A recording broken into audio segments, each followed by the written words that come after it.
In the second half of the 19th century, you've got a complex history because in the south, invasion has happened, colonisation has happened.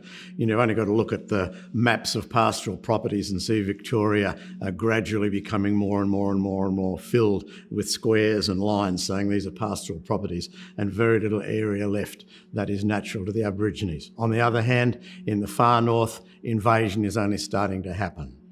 The white pastoralists and timbermen and all the rest of it are only just coming to the north, and history is being repeated. In the south, in the what you might call settled Australia, colonised Australia, Aboriginal people were in disastrous circumstance. They were kept away from their hunting grounds. They had no means of survival. They were hungry, they were diseased, they were destitute, and they were in despair. For these people, some of those missions offered refuge, the only possible refuge. There are many, many cases of Aboriginal women giving their children. I'm not talking here about the taking of children. That's actually later and wasn't done by missionaries, but we might come to that.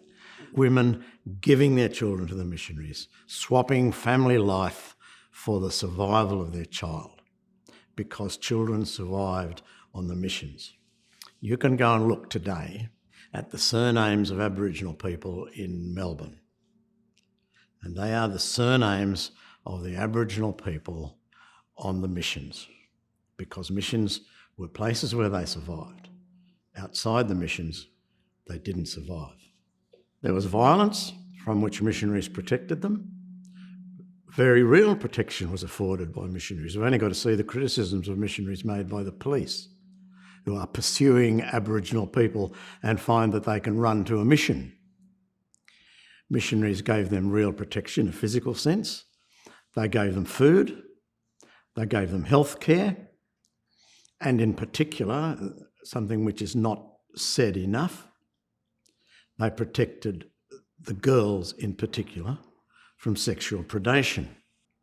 And that meant not only did the Aboriginal people survive on the mission, but the girls grew up fertile. And that's not something which happened outside the mission, because the girls grew up infertile because of venereal disease.